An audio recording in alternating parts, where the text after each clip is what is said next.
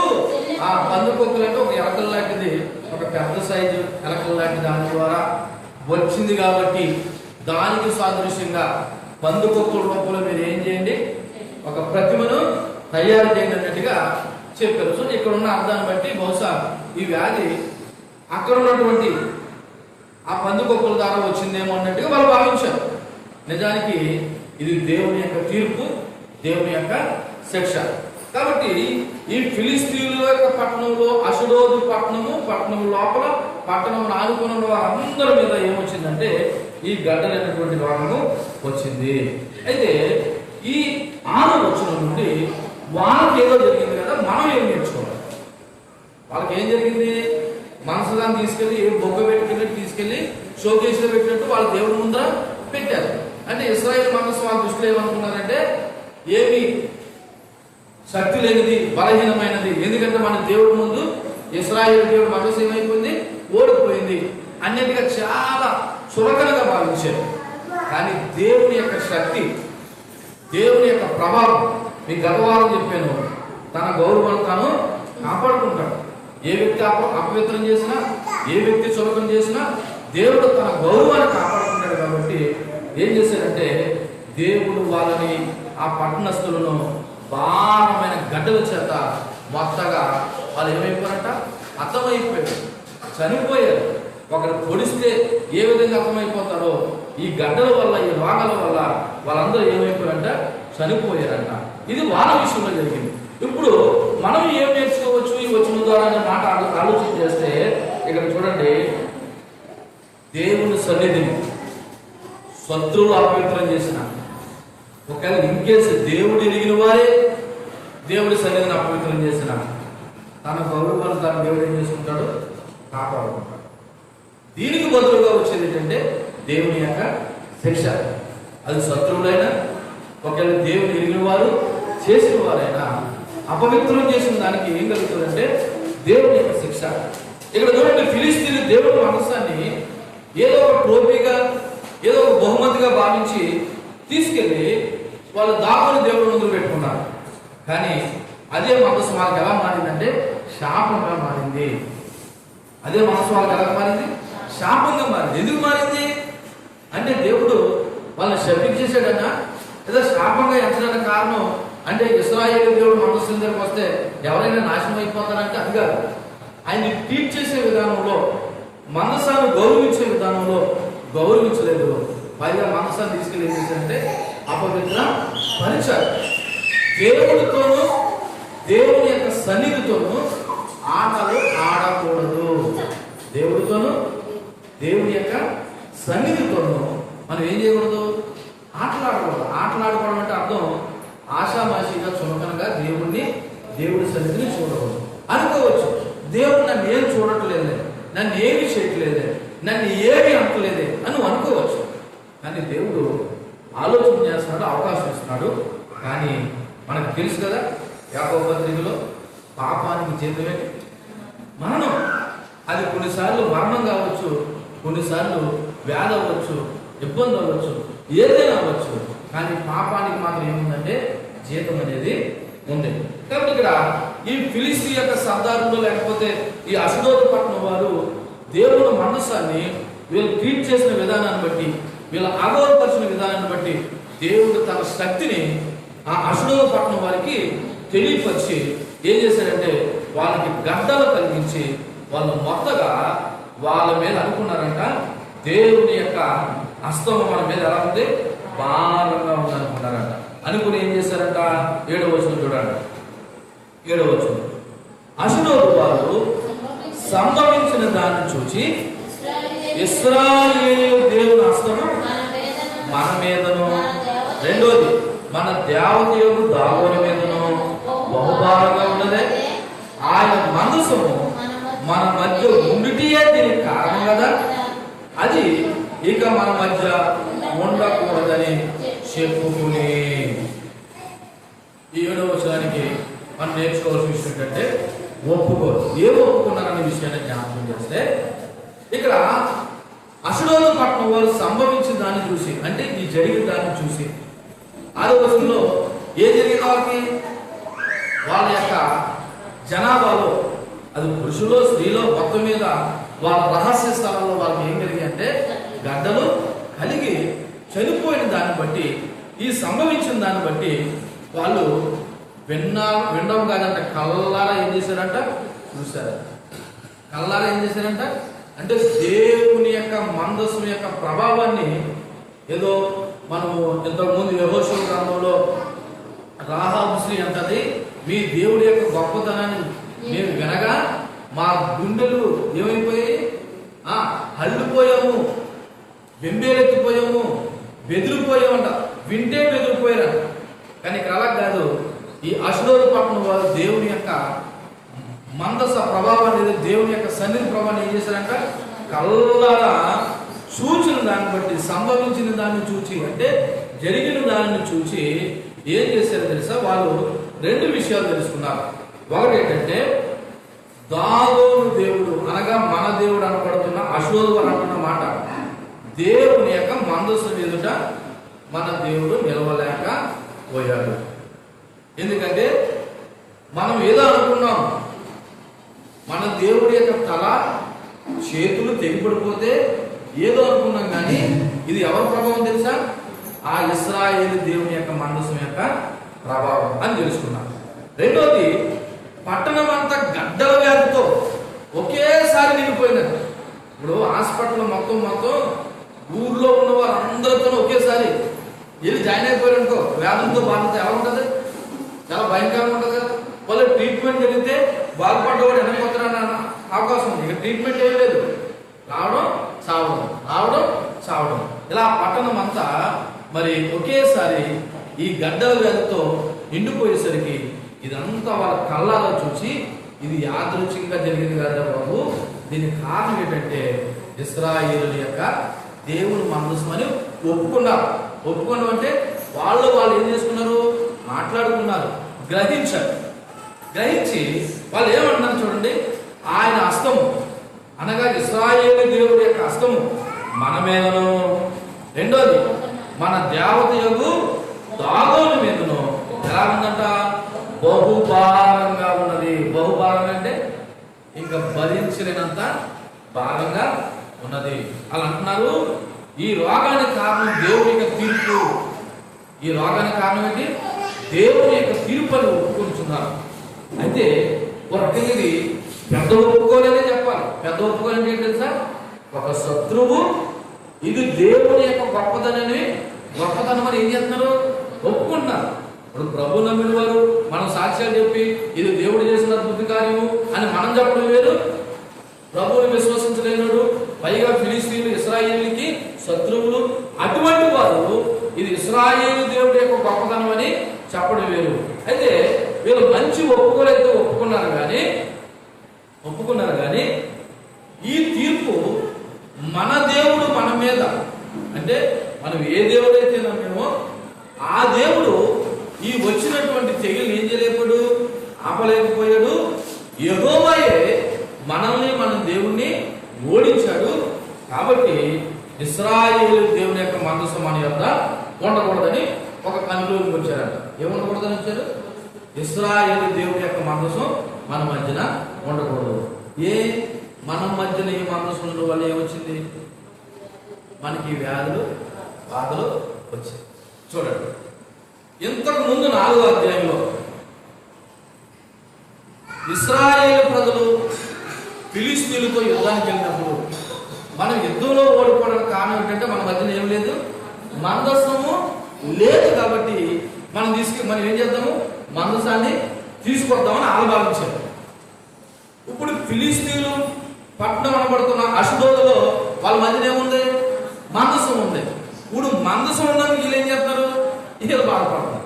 అక్కడేమో మందసం లేదని వాళ్ళు ఏం తీసుకొచ్చారు, మందసాన్ని తీసుకొచ్చారు. ఇక్కడ వీళ్ళ దగ్గర మందసం ఉన్నందుకు ఏం చేస్తున్నారు, బాధపడుతున్నారు. ఏంటి ప్రాబ్లం, అసలు మందసం ఉండడం ప్రాబ్లమా, మందసం లేకపోవడం ప్రాబ్లమా అన్న విషయాన్ని మనం ధ్యానం చేద్దాం. అయితే వీళ్ళు ఏమనుకున్నారని తెలుసా? ఇశ్రాయేలు యొక్క దేవుని యొక్క మందసం మన యొద్ద ఉండకూడదు. యుద్ధంలోకి వచ్చినప్పుడు మనం ఏదో మనసాన్ని చిన్న చూపు చూసాము. ఇప్పుడు ఇదే మనసు మనకి ఎలా మారిపోయిందంటే శాపంగాను మరణంగాను మారిపోయింది. కాబట్టి దీన్ని టోపీలా చూడకూడదు. మనము ఇది దేవుని యొక్క భయంకరమైన శక్తి కింద మనం గుర్తిరగలం. కాబట్టి ఎట్టి పరిస్థితుల్లో ఇశ్రాయేలు దేవుడి యొక్క మనసు మన మధ్యన ఉండకూడదన్న భావానికి పోవచ్చు అంటున్నారు. ఒకసారి మరలా మీరు చదివినట్లయితే 7వ వచనం, అష్డోదు వారు సంభవించిన దాన్ని చూచి ఇశ్రాయేలు దేవుని హస్తం మన మీదను మన దేవదేవుడు దాగోని మీదను బహుభారంగా ఉన్నదే, ఆయన మనసు మన మధ్య ఉండే దేనికి కారణము కదా. అంటే కారణాన్ని ఏం చేసేదో గుర్తెరిగాడు. ఒక రకంగా మంచిదనే చెప్పాలి. ఎందుకని? ఏదైనా ఒక ప్రాబ్లం జరిగినప్పుడు, ఏదైనా ఒక సమస్య వచ్చినప్పుడు ఇది ఎందుకు వచ్చింది, ఎవరి వల్ల వచ్చింది, దేని మూలంగా వచ్చింది అనేది కారణాన్ని గుర్తిరగడం అనేది ప్రతి ఒక్కరికి మంచిదే. ఇక్కడ ఫిలిస్తీన్ల యొక్క సర్దారుల్లో ఒక పట్టణం అనబడుతున్న ఈ అష్డోదు వారు కూడా ఆ విధంగానే దీనికి కారణం ఏదని గుర్తిరిగాడంటే ఇశ్రాయేలు దేవుడి యొక్క మందసము. కాబట్టి మనం ఇశ్రాయేలు దేవుడిని ఓడించలేదు. ఇలా చూడండి, మనం ఇశ్రాయేలు దేవుడిని ఓడించలేదు, ఇశ్రాయేలు దేవుడే మనల్ని ఓడించాడని భావించాడు. మనం పండుగ చేసుకున్నాం. ఇప్పుడు వాళ్ళ మందసాన్ని పట్టుకుని మనం తీసుకొచ్చేసి దాగోను దేవుడి ముందు పెట్టేసరికి మనమేదో గొప్ప విజయం సాధించామని ఆ వాళ్ళ దేవుడి యొక్క మనసుని తీసుకొచ్చి ఎక్కడ పెట్టాం? మన దేవుడి యొక్క పాదాల దగ్గర పెట్టి మనం గొప్ప పండుగ చేసుకున్నాం. కానీ ఒరే బాబు, ఇశ్రాయేలు దేవుడు ఓడించడం కాదురా, ఇశ్రాయేలు దేవుడు మనల్ని ఏం చేశాడు? ఓడించాడు, ఓడిస్తున్నాడు అన్న విషయాన్ని గ్రహించి దీనికి కారణం ఇదే కదా అని వాళ్ళు గ్రహించారు. ఇప్పుడు దీని నుండి మనం నేర్చుకోవాల్సిన విషయం ఏంటన్నది ఒకసారి ఆలోచన చేస్తే ఇక్కడ 4 విషయాలు ఉన్నాయి. అందులో మొదటిది, దేవుని పవిత్రతను తేలిగ్గా తీసుకుంటే, అంటే దేవుడి యొక్క సన్నిధి యొక్క పరిశుద్ధతను తేలిగ్గా తీసుకుంటే అది మనకి శాపంగాను నాశనంగాను మారుతారు. అలాగా దేవుని యొక్క సన్నిధిని, దేవుని యొక్క వాక్కును, దేవుని యొక్క శక్తిని మనం తేలిగ్గా తీసుకుంటే, పైగా అపవిత్రపరిస్తే అది మనకి ఎలా మారుతుందంట? శాపంగా.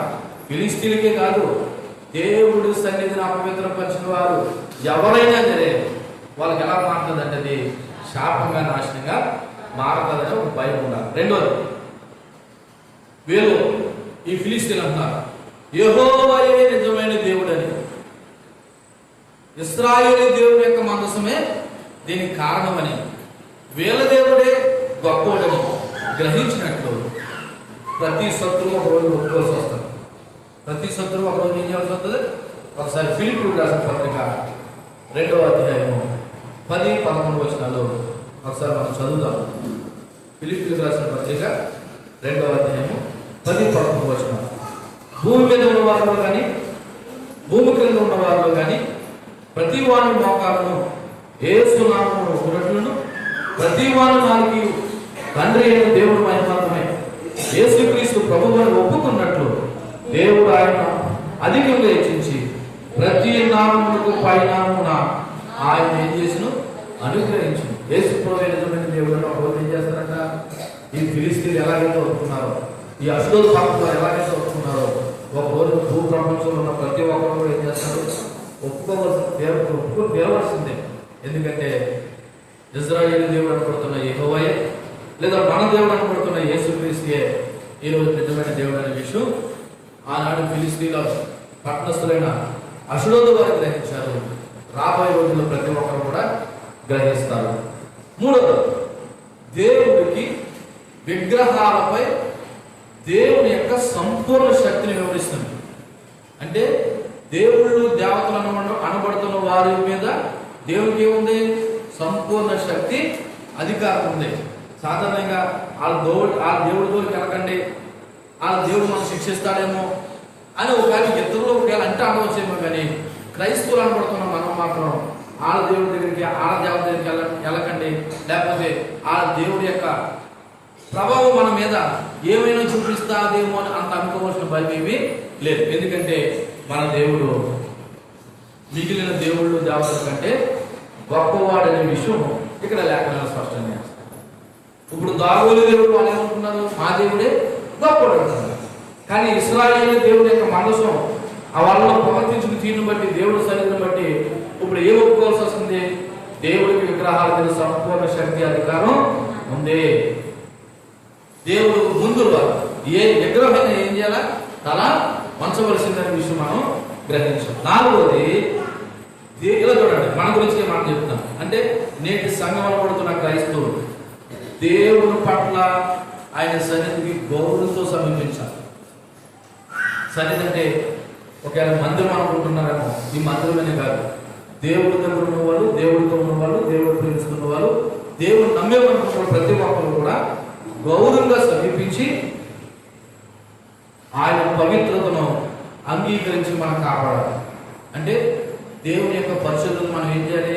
కాపాడాలి. అంటే దేవుడి పరిశుద్ధతను మనం కాపాడే దేవుడు అంటే అర్థం ఆయన నమ్ముకున్నావు కాబట్టి ఆయన నామాన్ని వ్యర్థంగా అపవిత్రంగా నీ మూలంగా నీ వల్ల జరగకూడదు.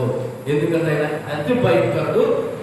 ఆయన దేని విషయంలో రాజీ పడతాడేమో కానీ పవిత్రత విషయంలో రాజీ పడనే పడదు. అందుకే అన్నాడు తెస్సలోనికైయుల పత్రికలో, పరిశుద్ధత లేకుండా ఎవడనో కూడా ఎవరిని చూడలేదంట, ప్రభువుని చూడలేదు. అంటే ఆయన దేని విషయంలో రాజీ పడలేదు, పరిశుద్ధత విషయంలో రాజీ పడలేదు. అందుకే ఆయన పరిశుద్ధతను అపవిత్రం చేసేవారు ఎంతటి వారైనా శిక్ష అనుభవించవలసిందే. కాబట్టి దేవుడి పిల్లలమైన మనము ఆయన సన్నిధిని సమీపించినప్పుడు కానీ, ఆయన బిడ్డలమని చెప్పుకుంటున్న మనం కానీ ఎట్టి పరిస్థితుల్లో ఆయన నామాన్ని అపవిత్రపరచకూడదు, వ్యర్థంగా మనము బిహేవ్ చేయకూడదు, ప్రవర్తించకూడదు. ఇది 7వ వచనంలో మనం చెప్పబడిన మాట. చివరగా 8వ వచనం కూడా ఒకసారి మనం చదువుదాం. 8వ వచనంలో ఏమని రాయబడినది? ఫిలిష్తీయుల సర్దారులందరినీ పిలిపించి ఇశ్రాయేలు దేవుని మనసును మనం ఏం చేయమని అడిగారు. అందుకు వారు, అంటే ఈ ఫిలిష్తీయ సర్దారులు అన్నారట, ఇశ్రాయేలు దేవుని మనసును ఇక్కడి నుండి గాదు పట్టణమునకు పంపుడని చెప్పగా జనులు ఇశ్రాయేలు దేవుని మందసాన్ని అక్కడ నుండి, ఎక్కడ నుండి అంటే అషుడోదు పట్టణం నుండి గాతునకు మోసుకుని పోయింది. సరే, ఈ 8వ వచనంలో తరలింపు కనపడుతుంది. ఏ తరలింపు కనపడుతుందంటే దేవుని యొక్క మందసం యొక్క తరలింపు. తరలింపు అంటే ఒక చోట నుండి మరో చోటకి తరలించారు. సరే, ఈ తరలించడం అనేది మంచిగా కనపడుతున్నా ఇందులో ఉన్న సత్యాన్ని ఒకసారి మనం ఆలోచన చేస్తే, వీళ్ళకి ముందు అషుడోదు పట్టణస్తులు గమనించారంట. ఎందుకని? దేవుడు మందసం తీసుకుని ఎక్కడ పెట్టారు? వాళ్ళ పట్టణంలో ఉన్న దాగోని దేవుడి ముందు పెట్టారు. ఏం జరిగింది? వాళ్ళ దేవుడి యొక్క తలా చేతులు తెగపడి కింద పడి ఉన్నాయి. అదోటి గ్రహించారు. అంతేకాదు అషుడోదు పట్టణంలో ఉన్న వారందరూ కూడా ఈ యొక్క గడ్డల చేత మొత్తం కూడా ఏం చేయబోతున్నారు? అర్థమవుతున్నారు. దీని అంతటికి కారణం ఎవరైనా తెలుసుకున్నారు? ఇశ్రాయేలు దేవుని యొక్క మందసం అనుకున్నారు. అందుకని వాళ్ళు ఏం మాట్లాడుకున్నారు?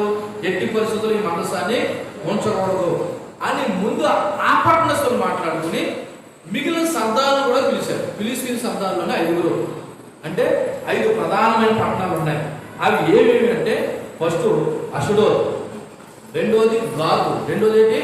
గాదు, మూడోది అష్కెలోను, నాలుగోది గాజా, నాలుగోది ఏంటి? గాజా, ఐదోది ఎగ్రోను.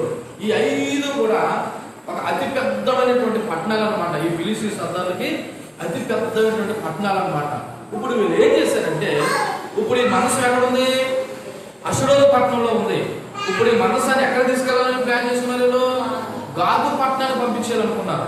ఎందుకన్నా మంచిది, ఈ 5 పట్టణస్తుల యొక్క సర్దారులు అంటే పరిపాలించేవారు ముఖ్య నాయకుల్ని పిలిపించారు. ముఖ్య నాయకులు ఏం చేశారంటే పిలిపించారు. చూడండి ఒకసారి 8వ వచనం, ఫిలిష్తీయ సర్దారులు అందరినీ పిలవనంపించి. ఎవరు పిలవనంపించారు? ఈ అషుడోదు పట్టణస్తుల యొక్క పెద్ద లేదా అందరూ ముఖ్యమైన వారు పిలవనంపించారు. పిలవనంపించి ఏం చెప్తారు? ఇశ్రాయేలు దేవుని మందసాన్ని మనము ఏమి చేయమని ఈ సర్దారుని అడిగారు. అంటే వాళ్ళు ఎవరైనా చెప్పారు, బాబు ఇలా జరిగింది, మనం వాళ్ళతో యుద్ధానికి వెళ్ళాము, వాళ్ళ మందసం పట్టబడిందని మనం సంబరాలు చేసుకుని తీసుకొచ్చాము, మీరు బాగానే వెళ్ళిపోయారు, ఆ మందసాన్ని తీసుకొచ్చి మన దేవుడు అనబడుతున్న దాగోని దేవుడి ముందు పెట్టాము, పెట్టిన తర్వాత ఏం జరిగిందంటే, ఇదిగో ఒక రోజు దాగుని దేవుని యొక్క తల ముందు పడిపోతే ఏదో యాదృచ్ఛికంగా జరిగింది కదా అనుకుని తీసి మళ్ళా జాయింట్ చేసాము. మళ్ళా మరుసలో చూసేసరికి ఈ తల చేతిలో కూడా రెండు ఏం చేయబడ్డాయి, తెగిపడి ఉన్నాయి. ఏదో ఇక్కడతో ఏదో అయిపోయింది అనుకున్నాము. కానీ తర్వాత ఏం జరిగింది తెలుసా, ఇదిగో మా అశుడోదు పట్టణంలో అందరికీ ఏం జరిగింది, భయంకరమైనటువంటి గడ్డలు కలిగి ఇదిగో బాబు ఎంతమంది చనిపోయారు. దీని అంతటికీ కారణం ఏంటంటే ఈ ఇశ్రాయేలు మందసం అని మాకు తెలిసింది. అందుకే మిమ్మల్ని కూడా పిలవనిపించి ఏం చేద్దామని మీ సలహా తీసుకుందామని పిలిచామని వాళ్ళు చెప్పారు. పిలిచామని ఏం చేశారంటే వాళ్ళు చెప్పారు. చూడండి, ఫస్ట్ అక్కడ ఒక అత్యవసర సమావేశం ఏర్పాటు చేయబడింది. అక్కడ ఒక అత్యవసర సమావేశం ఏర్పాటు చేయబడింది. ఏంటి, దాగోను యొక్క విగ్రహం నాశనం, పట్టణం అంతా వ్యాధి వ్యాపించడం, జరిగిన పరిణామాలన్నింటినీ కంపల్సరీ ఒక నిర్ణయం తీసుకోవాలని ఫిలిష్తీయుల 5 యొక్క సంతాన్ని పిలవనంపించారు. పిలవనిపోయిన తర్వాత వాళ్ళకు ప్రశ్న వేశారు. చూడండి, అక్కడ 8వ వచనంలో ఏంటి, మనము దేవుని మందసాన్ని ఏమి చేయమని అడిగి వాళ్ళు ఏమనంటారు, దేవుని మందసాన్ని మనము ఈ ఇశ్రాయేలు యొక్క దేవుని మందసాన్ని ఏమి చేయమని వాళ్ళు ఏం చేశారంట, ప్రశ్న వేశారు. అందుకు ఫిలిష్తీయ సర్దార్లు ఏమని చెప్పారంట, ఇశ్రాయేలు దేవుని మందసాన్ని ఇక్కడ నుండి గాదు పట్టణమునకు ఏం చేద్దాం, పంపుడని చెప్పగా. చూడండి, ఇక్కడ చాలా మనం ఆలోచన చేయవలసిన ఒక మాట ఉంది. ఇశ్రాయేలు దేవుడే లేదా ఇశ్రాయేలు మందసమే నిజమైన దేవుడని ఒప్పుకుంటారా? ఒప్పుకుంటే ఏం జరగాలి? ఇప్పుడు వాళ్ళ దేవుడు ఏదైతే అనుకున్నారో ఆ దేవుడిని పక్కన పెట్టేసి నిజ దేవుడు ఎవరో తెలిసాడు కాబట్టి ఆ దేవుడిని ఏం చేయాలి చెప్పండి, అంగీకరించాలి. ఏదో పాపం చేసామని పశ్చాత్తాపం చేయాలి. ఇశ్రాయేలు దేవుడే నిజమైన దేవుడు అని తెలుసుకున్నారు. కానీ వాళ్ళు ఏదైతే పూజిస్తున్నారో ఆ దాగుని దేవుడు మాత్రం ఏం చేయలేదు, తీసేది. పైగా ఇప్పుడు ఇశ్రాయేలు దేవుడి యొక్క మనసాన్ని ఏం చేద్దాం, ఇక్కడి నుంచి వేరే చోటకి పంపించేద్దాం. చూడండి, మానవ స్వభావం అప్పుడే కాదు ఇప్పుడే కాదు ఏ విధంగానే ఉంది. కారణం ఏంటి తెలుసా, ఏ దేవుడు నిజమైన దేవుడు అనే విషయం చాలా మంది తెలుసు. కానీ ఒప్పుకోవడానికి వాళ్ళకి ఏం రావట్లేదు, మనస్సు రావట్లేదు. ఇప్పుడు ఫిలిష్తీయుల సర్దార్లు ప్రాక్టికల్ గా అనిపించారు. ఏమనిపించారు, మనం చదివాము, వాళ్ళు కళ్ళారా చూశారు. ఎవరు గొప్పతనని, ఇశ్రాయేలు దేవుడు యొక్క గొప్పతనని. ఇప్పుడు వాళ్ళ దేవుడు ఇశ్రాయేలు దేవుడు ముందు ఓడిపోయాడు, చేతగాని వాడు అయిపోయాడు అనే విషయం తెలిసిన తర్వాత ఇప్పుడు సాధారణంగా ఎలా చూద్దాం, యుద్ధంలో ఇద్దరు యుద్ధం చేస్తారు. ఇప్పుడు నెగ్గురోడు పక్షానికి జనం పోతారా, ఓడిపోయే పక్షానికి జనం పోతారా? సాధారణంగా ఎవడైనా నెగ్గురోడు పక్షానే వెళ్ళిపోతారు. ఇప్పుడు రాజకీయ నాయకులు కూడా ఆలోచన చేస్తే వాళ్ళు ఓడిపోయిన పార్టీలో ఉండడానికి ఇష్టపడతారా, గెలిచిన పార్టీలో ఉండడానికి ఇష్టపడతారా? గెలిచిన పార్టీలో ఉండడానికి ఇష్టపడతారు. మరి ఆ మాత్రం జ్ఞానం దేవుడి విషయంలో ఎందుకు మరి ఆలోచించట్లేదో ఈ ఫిలిష్తీయ సర్దార్లు నిజమైన దేవుడు ఇశ్రాయేలు దేవుడు అని తెలుసుకున్నారు. కానీ ఆ దేవుడు మాత్రం వీళ్ళు ఏం చేయట్లేదు తెలుసా, అంగీకరించలేదు. ఈ రోజుల్లో కూడా సమాజంలో ఇటువంటి మనస్తత్వం కలిగిన మనసులే ఉండాలి. ఒకసారి దీని కారణం ఏంటో చూస్తే రోమిలకు రాసిన పత్రిక 1వ అధ్యాయము 18వ వచనం నుంచి ఒకసారి చదువుదాం. ఎందుకంటే మనుషుల యొక్క స్వభావం ఈ విధంగా ఉంటుంది. 1వ అధ్యాయము 18వ వచనం ఒకసారి మనం చదివినట్లయితే, దుర్నీతి చేత సత్యమును అడ్డగించు మనుషుల యొక్క సమస్త భక్తిహీనత మీదను దుర్నీతి మీదను దేవుడు పాపం పరలోకం నుండి బయలుపరచబడుచున్నది. ఎందుకనగా దేవుని గురించి తెలియసఖ్యమైనదేదో అది వారి మధ్య ఏమై ఉన్నది, విషదమైనదని తెలియపరచబడి ఉన్నది. దేవుడు అది వారికి విషదపరచను. ఆయన అదృశ్య లక్షణములు అనగా ఆయన నిత్యశక్తియు దేవత్వమును జగత్తుత్పత్తి మొదలుకు సృష్టింపబడిన వస్తువులను ఆలోచించడం వలన చేతబడుచున్నది. కానీ వారు ఏమై ఉన్నారంట, నిరుత్తురులై ఉన్నారు, చేతగాని వారై ఉన్నారు, అంగీకరించలేని వారై ఉన్నారు, ఏమీ చేయలేని వారై ఉన్నారు. దేవుని యొక్క గొప్పతనం ఏంటో తెలుసా, ఈ సృష్టిని పెట్టి చూస్తే అర్థమవుతుందని దేవుడి యొక్క గొప్పతనం, దేవుడి యొక్క శక్తి అన్నీ తెలిసినా సరే వాళ్ళు దేవుని అంగీకరించడం ఏమంటారంట, నిరుత్తురులై ఉన్నారు. ఇప్పుడు ఫిలిష్తీయుల యొక్క సర్దార్లు కూడా ఏ సలహా చేస్తున్నారు, ఎట్టి పరిస్థితుల్లోనూ ఇశ్రాయేలు దేవుడి యొక్క మనసాన్ని మన దగ్గర ఉంచకూడదు. అవసరమైతే ఈ మందసాన్ని ఇంకో చోటకి పంపిద్దాం అనుకున్నారు తప్ప ఆ దేవుణ్ణి మన హృదయంలో అంగీకరిద్దామని ఎట్టి పరిస్థితుల్లోనూ ఒప్పుకోవట్లేదు. ఇక్కడ విషయాన్ని జ్ఞాపకం చేసుకున్నాం. సమస్యను తరలించడం కాదు, సమస్య యొక్క మూలాన్ని గుర్తించి విడిచిపెట్టడం ముఖ్యం. మళ్ళీ చెప్తున్నాను, సమస్యను తరలించడం కాదు, సమస్య యొక్క మూలాన్ని గుర్తించి విడిచిపెట్టడం ముఖ్యం. మీకు అర్థమయ్యేలా చెప్తాను. వ్యాధగ్రస్తుని మన మధ్య ఉన్నాడని వాడిని ఇంకో చోట పంపిస్తే వ్యాధి పోతుందా? అక్కడికి వెళ్ళిన వాళ్ళు ఏముంటుంది? వ్యాధి ఉంటుంది. అందుకే వ్యాధగ్రస్తుల్ని మనం దూరం చేయడం కాదు, ఆడిలో ఉన్న వ్యాధిని ఏం చేయాలని తీసివేయాలి. అందుకే కరోనా టైంలో మీరు రోగస్తుల్ని ప్రేమించకండి, రోగానికి దూరంగా ఉండండి. ఎందుకంటే వాడిలో ఉన్న రోగానికి దూరంగా ఉండండి. అంతేగాని నాటి మాత్రం మీరు ఏం చేయొద్దు, ద్వేషించదు.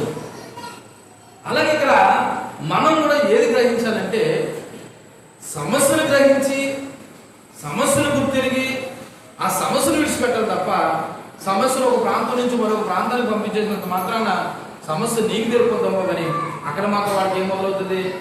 అదే సమస్య మొదలవుతుంది. అందుకే సామెతల గ్రంథంలో ఉన్నది, మనం ఏదైతే అతిక్రమం ఉందో ఆ అతిక్రమాన్ని ఏం చేయాలంట?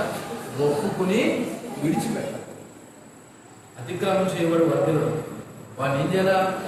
ఒప్పుకోవాలి. ఒప్పుకోవడం కాక నేను రెండోది ఏం చేయాలా? విడిచిపెట్టాలి. ఇశ్రాయేలు ప్రజలు అలా చేస్తూ బాగున్నాం.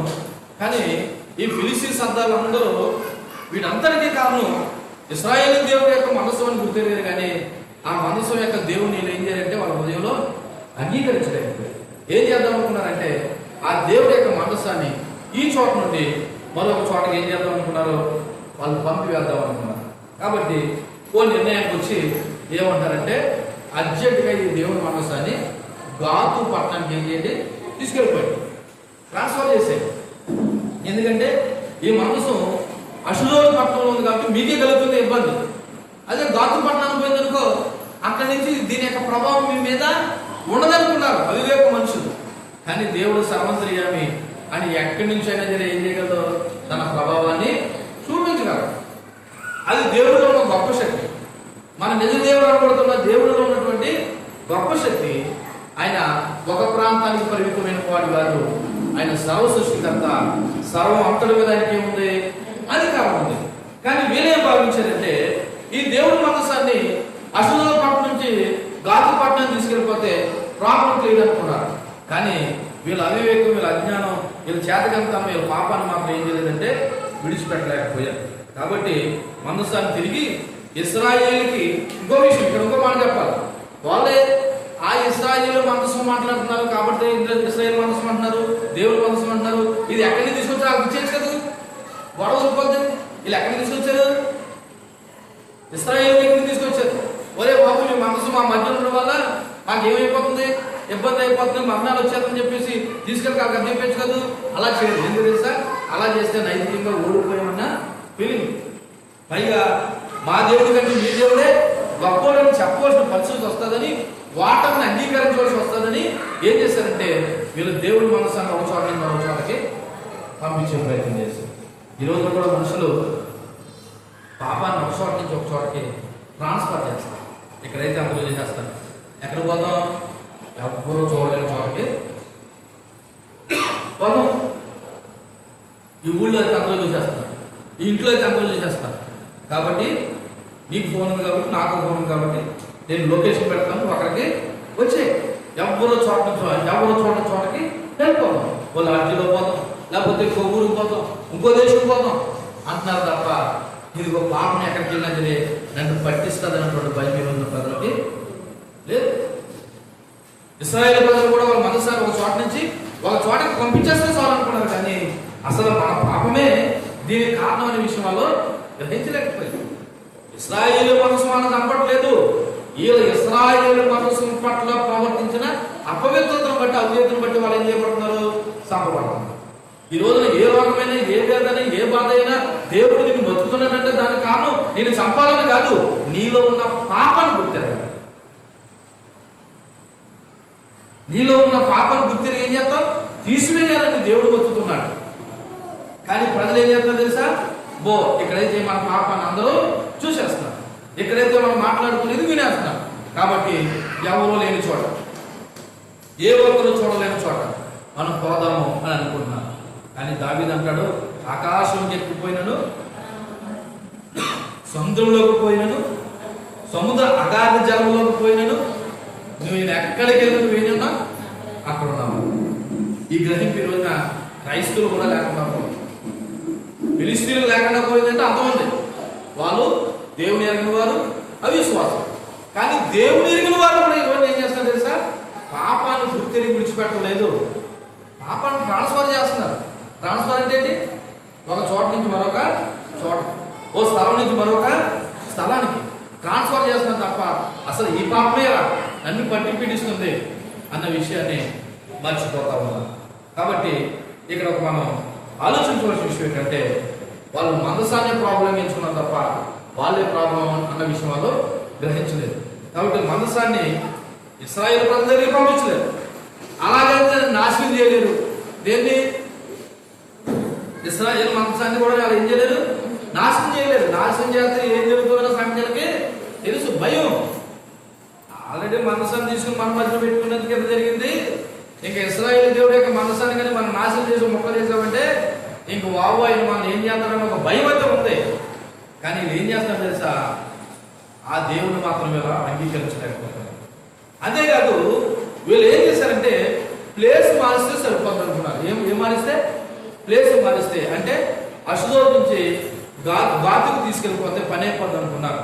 కాబట్టి ఇక్కడ మనం గమనించవలసిన విషయం ఏంటంటే, పాపాన్ని కానీ సమస్యను కానీ ఒక చోట నుండి మరో చోటకి తరలించడం పరిష్కారం కాదు. నిజమైన పరిష్కారం ఏంటో తెలుసా? అసలు ఈ పాపం, ఈ వ్యాధి, ఈ దుఃఖం, ఈ నష్టం నాకు ఎందుకు వచ్చింది అని ఆలోచించి మంచి నిర్ణయం తీసుకోవడమే అసలు అసలైన పరిష్కారం. కానీ ఫిలిష్తీయుల మాదిరి ఈరోజు నువ్వైనా నేనైనా మన జీవితంలో ఏదైనా వ్యాధి అయినా, బాధ అయినా, రోగమైనా, ఇబ్బంది అయినా, పాపమైనా ఉంటే, రోగాలు వ్యాధుల ఇబ్బందుల కంటే ముఖ్యంగా పాపం ఏదైతే దేవుని నుండి దూరం చేస్తుందో ఆ పాపాన్ని కానీ గుర్తిరిగి విడిచిపెట్టకపోతే, మళ్ళా చెప్తున్నాను, ఇదిగో దురాశ గర్భం ధరించి ఏం తెలిసిందంట? పాపం కనుక పాపం ఏంటంటే పరిపక్వం చెంది మరణానికి. కాబట్టి ఈ రోజున పాపాన్ని విడిచిపెట్టకుండా నేను అక్కడికి ట్రాన్స్ఫర్ చేస్తానంటే ఇక నెలలు గడిచే కొద్ది అది కూడా పెరుగుతూ ఉంటుంది. ఏదో రోజున ఆ పాపం నేను ఏం చేస్తుంది? మరణానికి అప్పటి. సో ఈ వచ్చిన నుండి నేర్చుకోవాల్సిన 3 విషయాలు చెప్పి నేను ముగిస్తాను. అందులో మొట్టమొదటిది పాపానికి శిక్ష ఉంది. నేను ప్రారంభంలోనే చెప్పాను, దీని అంశం పేరేంటి? దేవుని హస్తం ఎవరిని విడిచిపెట్టదు. పాపం చేసిన విడిచిపెట్టదు, అలాగనే దేవుడికి మేలు చేసి లేదా దేవుడికి విధేయుడైతే నిన్ను ఆదుకోకుండా కూడా ఏం లేదు, విడిచిపెట్టదు. కాబట్టి పాపానికి శిక్ష ఉంది. దేవుడికి కోపం కలిగించేవి మన జీవితంలో ఉంటే మనం చోటు మార్చడం కాదు, పాపాన్ని విడిచిపెట్టడం అనేది ముఖ్యమైనది. దానికి మనం ఏం చేయాలంటే ఒప్పుకోరు, సరైన పశ్చాత్తాపం తప్ప దీనికి వేరే మార్గం ఏమీ లేదు. ఫిలిష్తీయుల మాదిరి ఈ దేవుని మనసాన్ని ఈ చోటు నుంచి ఆ చోటుకి మార్చేస్తే ప్రాబ్లం క్లియర్ అయిపోద్ది అనుకుంటే ఏమవుదు. ఏం జరిగిందని మనం వచ్చే వారం కూడా ధ్యానం చేద్దాము. అంటే ప్లేస్ మారిన తర్వాత ఏమైనా ప్రాబ్లం క్లియర్ అయిందా లేదన్నది చూస్తే తర్వాత వచ్చినట్టు వెళ్తే క్లియర్ అవ్వలేదు. కాబట్టి ఈ రోజు మన జీవితంలో కూడా ఒకవేళ ఎవరి జీవితంలోనూ పాపం ఉంటే పాపాన్ని ఒక చోట నుంచి ఒకసారి ట్రాన్స్ఫర్ చేసినంత మాత్రాన పరిష్కారం కాదు. దీనికి ఏకైక పరిష్కారం ప్రభుదేవ ఒప్పుకుని పశ్చాత్తాపం చెందడమే అసలైన పరిష్కారం. రెండోది ఏంటంటే ప్రతి నాలుక యెహోవాయే నిజమైన దేవుడు అని ఒప్పుకుంటుందనే విషయాన్ని మీకు జ్ఞాపకం చేశాను. ఫిలిష్తీయుల శబ్దాలు తర్వాత కూడా వాళ్ళకి అర్థమైంది. ఫైనల్గా ఈ దేవుని మనసాన్ని ఏం చేశారన్నది మనం ఆలోచన చేద్దాము. మూడవది, ఒకవేళ ఇక్కడ ఉన్న నీ జీవితంలో కానీ నా జీవితంలో కానీ వ్యక్తిగతమైనటువంటి పాపం, ఈ పాపనను వ్యక్తిగతమైనటువంటి పాపం. ఇక్కడ ఫిలిష్తీయులు జాతిపరమైన పాపం. అది దేవుడి మనసాన్ని తీసుకొచ్చి వాళ్ళు దేవుడి ముందు పెట్టుకుని దేవుడికి అపవిత్రపరిచి అవిధేయులు అనేది జాతిపరమైన పాపం. ఇక నేను మాట్లాడుతున్నది వ్యక్తిగతమైన పాపం. ఎవరి జీవితంలో ఉంటే ఫిలిష్తీయుల మాదిరి పాపాన్ని ఏమైనా దాచేస్తున్నావా, లేదా కప్పేసుకుంటున్నావా, లేదా వేరొకరి మీద వేస్తున్నావా నేను కాదని. కొన్నిసార్లు ఏం జరుగుతుందంటే పాపం చేసిన వాడు ఒకడు అయినా తీసుకెళ్ళి ఎవరి మీద వేస్తారు? వేరొకరి మీద వేస్తారు.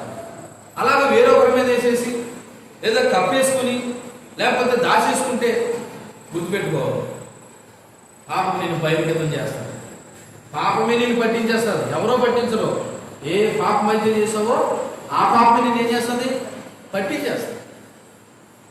కాబట్టి వ్యక్తిగత పాపాలు, రహస్య పాపాలు ఎవరికి తెలియవు.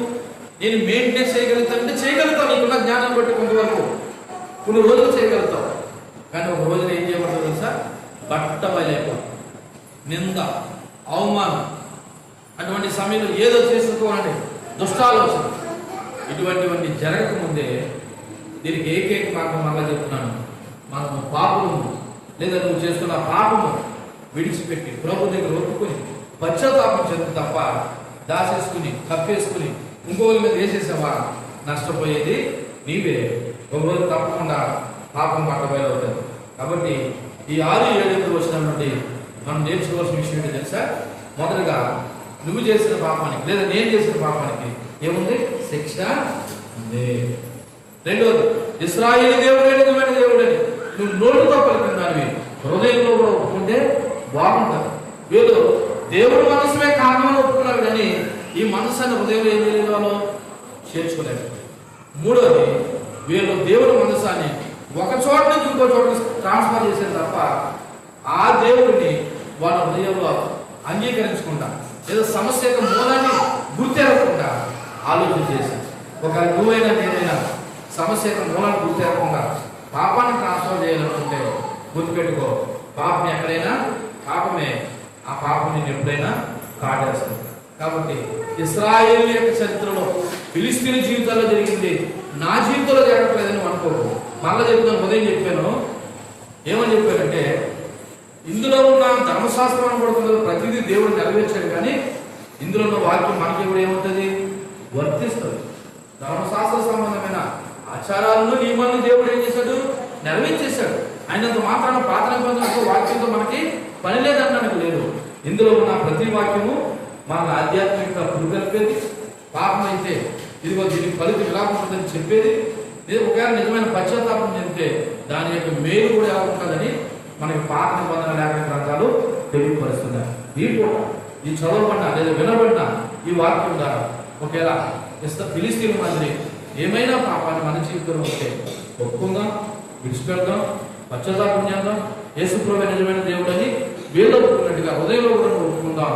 అప్పుడు ఏ అస్తమైతే ఫిలిస్తీన్కి ప్రతికూలంగా మారిందో ఒప్పుకుంటే అదే అస్తం నీకు మేలుగా మారతారు. ఎప్పుడు నీ పాపాన్ని ఒప్పుకుని విడిచిపెట్టు. లేదంటే ఫిలిస్తీన్ యొక్క పట్టణస్తులకి, అశుద్ధుడు పట్టణస్తులకి రహస్యమైన గడ్డలు వచ్చి మత్తపడినట్టు ఏదో సమస్య వచ్చి మనం కూడా ఏం చేయబడతాం అంటే మత్తపడతాం, అనగా పాపాన్ని బట్టి శిక్షింపబడతాం. అటువంటి శిక్ష మనం పొందుకోకుండా ఇప్పుడే చేసిన మందే ప్రభువును మన సొంత రక్షణగా అంగీకరిద్దాం. దేవుడి మాటలో మనం ఇప్పుడు ఫలింపచేయను కాక. ఆమె చెప్పబడిన వాక్యాన్ని బట్టి కొన్ని నిమిషాలు ప్రార్థన చేద్దాం. చెప్పబడిన వాక్యాన్ని బట్టి కొన్ని నిమిషాలు ప్రార్థన చేద్దాం.